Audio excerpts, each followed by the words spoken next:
Dalam kerajaan kita mempunyai satu dasar atau polisi, di mana kerajaan ini yang saya anggap sebagai kerajaan rakyat, kerajaan yang peduli kepada masalah rakyat. Selain tumpuan kita untuk membina ataupun membangun ekonomi kita dengan pelbagai cara, tetapi rakyat yang miskin, yang susah ini perlu dibantu. Kerana itu kita mempunyai satu dasar, bermula daripada anak kita yang baru lahir pun kita sudah bagi bantuan yang kita panggil bantuan tabungan pendidikan. Lahir saja sehingga ia mencapai tahun 1, kita akan bagi tabungan pendidikan kepada mereka. Mungkin ramai rakyat kita yang tidak tahu ini, tetapi kita ada bantuan untuk mereka. Dan seperti yang saya sebutkan, kerajaan ini kerajaan yang prihatin, yang peduli rakyat. Daripada lahir rakyat kita yang susah ini, sehinggalah rakyat kita yang tua, yang tidak berkemampuan pun kita bantu. Kita tidak bercakap pembangunan yang besar-besar yang menjana ekonomi, yang boleh menghasilkan pendapatan yang begitu banyak kepada kita, tetapi rakyat yang susah ini, daripada kecil sehinggalah kepada belia, pelajar pun kita ada bantuan. Usahawan muda, wanita, kita ada bantuan. Apalagi mereka yang dalam kategori miskin tegar. Banyak bantuan yang telah kita laksanakan pada tahun ini. Bantuan RM300 kepada mereka yang dalam kategori miskin dan miskin tegar dibantu. RM300 sebulan selama 1 tahun kita bagi.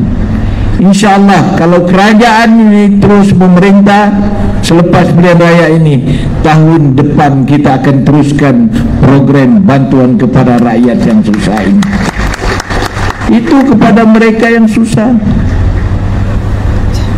Semalam kemarin dalam mesyuarat kabinet kita juga telah meluluskan bantuan tambahan kepada pegawai-pegawai kerajaan negeri untuk hari raya RM500 dan untuk keamatan RM500. Pindik kata, inilah kerajaan yang prihatin, yang tidak pernah dasar seumpama ini kita laksanakan sebelum-sebelum ini. Ini kenyataannya. Saya bercakap ini dalam bulan Ramadan yang mulia, kerana bagi saya perlu saya jelaskan ini kepada rakyat. Daripada pelajar tingkatan 5 sebelum menduduki peperiksaan, kita bagi RM200 seorang. Berapa ramai di Sabah? Lebih kurang 35.000 hingga 40.000 setahun. Masuk universiti, mereka yang kurang berkemampuan kita bantu. Pelbagai bantuan kita bagi, sehinggalah yang saya sebutkan tadi, mereka yang tidak berkemampuan, yang dalam kategori yang perlu kita bantu, kita bantu. Kerana bagi kita mesti menjadi kerajaan yang prihatin kepada rakyat, bukan saja mencadang pelbagai pembangunan yang besar-besar seperti di Sepitang ini, kawasan Sogipnya sudah pun penuh. Pihak berkuasa Sogip telah memohon tanah tambahan untuk industri minyak dan gas di kawasan Sepitang ini. Kalau kita tidak ada tanah di sini, kita akan buka satu taman perindustrian baru dekat dengan daerah Beaufort. Ini sudah dibincang dalam kabinet. Kerana kita tidak ada tempat lagi menempatkan industri-industri, pelabur-pelabur di Sogip ini. Sudah penuh. Dia penuh time kerajaan sekarang ini, kerajaan GRSPH ini penuh. Maknanya Sepitang mempunyai masa depan yang cerah di masa akan datang, sebab kawasan ini akan terbangun. Banyak aktiviti ekonomi akan berlaku di sini. Dan daripada situ, aliran keuangan daripada aktiviti ekonomi ini akan mengalir kepada rakyat kita. Peniaga-peniaga restoran contohnya, gerai-gerai, juga lain-lain, mereka akan mendapat manfaat. Termasuklah mereka yang menjual sayur ataupun lain-lain untuk keperluan mereka di sini nanti. Jadi taman perindustrian minyak dan gas ini kita akan buka satu kawasan baru supaya menempatkan pelabur-pelabur yang berminat nanti datang. Kita jadikan Sepitang ini satu hub perindustrian minyak dan gas. Lebih-lebih lagi kedudukannya yang begitu strategik. Datuk Dr. Yusuf tadi cakap dekat sempadan Sarawak, Brunei, semua lalu di sini. Termasuk daripada Indonesia, tapi itu jauh lagi. Dia kena ikut Bekelalan ataupun Lompasia baru boleh sampai di sini. Tetapi kawasan ini adalah kawasan yang strategik. Nah, ini kedudukan taman perindustrian minyak dan gas. Manakala taman perindustrian biasa juga di KKIP hampir penuh dan juga telah memerlu kerajaan mencari satu kawasan baru. Kawasan baru yang telah diputuskan ialah di antara kawasan Kotak Belud dan juga Kotak Marudu. Supaya ada pelabur datang nanti, apa jenis pelaburan kita bawa dia ke sana, kerana KKIP hampir penuh. Dan satu lagi, taman perindustrian yang baru kita telah putuskan untuk wujudkan di Kudat, Taman Perindustrian Ekonomi Biru di Kudat. Ini adalah satu sumber ekonomi yang baru yang akan kita terokai untuk negeri Sabah. Tujuannya ialah untuk memakmurkan Sabah, untuk memakmurkan ekonomi, dan juga untuk memberi peluang kepada rakyat kita supaya mereka boleh mendapat perniagaan, boleh kerja, tidak lagi perlu pergi ke lain-lain tempat ataupun ke Kuala Lumpur dan sebagainya. Inilah matlamat kerajaan yang saya pimpin ini, untuk memastikan rakyat kita terbela, negeri Sabah kita akan maju dan makmur di masa akan datang. Tetapi untuk meneruskan usaha dan perancangan ini, saya berharap di kawasan Sepitang ini, termasuk Laluma dan Beaufort, berilah sokongan kepada pemimpin-pemimpin di sini supaya kita menang sekali lagi di dalam pilihan raya umum yang akan kita adakan pada tahun ini. Itu saja. Jangan salah pilih. Jangan kita dengar apa cerita pembangkang, kerana pembangkang ini dan fitnah pembohongan berpisah tiada. Itu saja kerja mereka. Siang malam komen ini tidak betul. Tapi yang komen ini dulu pernah menjadi anggota kerajaan, pernah menjadi menteri, pernah bertugas menjadi orang besar dalam kerajaan, ada tanggung jawab yang penting. Tetapi kita boleh tengok, ada orang itu pernah jadi menteri luar bandar Malaysia sekian lama, sekarang pandai cakap macam-macam, tapi waktu jadi menteri dulu apa dia buat? Ada dia buat jalan raya untuk kampung-kampung di Sabah, ada dia buat bekalan air pipe luar bandar di seluruh kawasan luar bandar di Sabah dan lain-lain. Sekarang inilah yang banyak cakap ini. Pernah jadi menteri, pernah jadi ketua menteri.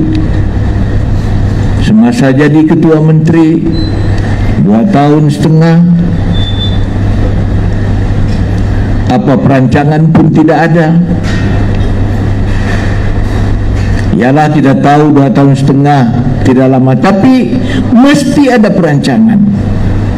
Dalam beberapa bulan kita mesti buat perancangan untuk negeri kita. Saya pun ambil kerajaan dalam keadaan yang paling mencabar, COVID. 1 tahun kita tidak boleh bergerak dengan bebas. Pun dalam keadaan yang mencabar begitu, kita buat perancangan.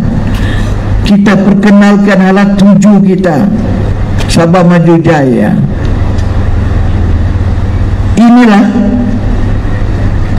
halat tuju yang menjadi asas kepada pembangunan negeri Sabah, Sabah Maju Jaya. Saya tengok di seluruh negeri di Malaysia, dia ada cogan kata ataupun slogan mereka. Sekecil-kecil negeri Perlis, negeri Melaka pun ada seluruh Malaysia, termasuk Sarawak. Sarawak maju dan makmur. Sabah saya tiada. Jadi apabila tiada, saya sebagai ketua menteri carilah ilham apa yang kita gunakan. Itulah kita gunakan slogan ataupun cogan kata Sabah Maju Jaya ini. Sudah lama, sampai ada di atas bukit di dekat dengan Maktab Sabah di sana. 20 tahun tidak ada yang memperkasakan ataupun memertabatkan cogan kata Sabah Maju Jaya ini. Kita ambil itu. Tujuannya pada waktu itu ialah supaya rakyat Sabah suka maju, ada semangat mau maju, dan mereka terlibat untuk memajukan negeri mereka. Itu yang saya terfikir, saya gunakan Sabah Maju Jaya ini. Itu pun banyak kritikan. Sabah Maju Jaya, muka Haji keluar dengan jalan raya yang berlupak, yang macam-macam. Paling negatif punya pemikiran. Macam mana begitu? Tapi ini sebilangan kecil saja. Ramai yang masih menyokong kerajaan JRSPH ini, insya-Allah. Ini yang berlaku. Jadi tuan-tuan dan puan-puan, apapun yang kita lakukan yang terbaik untuk negeri kita Sabah ini. Kita kena belajar daripada sejarah politik kita di Sabah ini. Kita ketinggalan kerana apa? Kerana kita tidak ada kestabilan politik. Sekarang ini kita mewujudkan satu kestabilan politik yang baik dan juga hubungan yang baik dengan kerajaan persekutuan. Ini yang perlu kita buat. Kita ini dalam Malaysia, jadi kita mesti ada persepahaman dan kerjasama dengan kerajaan persekutuan. Ini amat penting untuk kemajuan negeri kita. Jadi harapan saya di bulan yang mulia ini ialah supaya kita rapatkan silaturahim dan perpaduan di kalangan kita, khususnya masyarakat Islam itu sendiri. Jangan kita berbalah atau bergaduh. Kalau kita asyik bergaduh, berpolitik, berpecah belah, kita yang rugi. Jadi itulah harapan saya, supaya usaha kita untuk membangunkan negeri kita ini kita boleh lakukan jika kita bersatu hati, bersatu padu, ada kestabilan politik, semua perkara boleh kita lakukan. Tadi disebut banyak permintaan Datuk Dr. Yusof. Saya tidak beranilah terus respon, pasal saya tidak tahu berapa semua. Jadi ini diperincikan. Tetapi kerajaan yang saya pimpin ini akan ambil perhatian yang serius apa juga permohonan, apalagi datang daripada seorang wakil rakyat kita di kawasan Simtumin ini. InsyaAllah kita akan pertimbangkan Datuk Dr. Yusof. Banyak permohonan tadi, jadi saya pun lupa sudah mana satu yang saya mau kasih dulu sini. Tapi apapun, nanti saya minta dia punya details daripada pegawai daerah Sepitang nanti, dan kita akan ambil tindakan sewajarnya, kerana kita mahu semua tempat di Sabah ini ada kemajuan, ada kemudahan untuk rakyatnya. Itu niat dan matlamat perjuangan kita. Jadi tuan-tuan dan puan-puan, saya ucapkan berbanyak-banyak terima kasih sekali lagi kepada Datuk Dr. Yusof, pegawai daerah, saudara Datuk Mat Bali, dan semua yang terlibat dalam menyediakan acara program berbuka puasa pada petang ini. Jadi akhir sekali saya juga ambil kesempatan ini untuk ucapkan selamat Hari Raya Aidilfitri kepada semua, dan maaf zahir dan batin. Sekian, wassalamualaikum warahmatullahi wabarakatuh.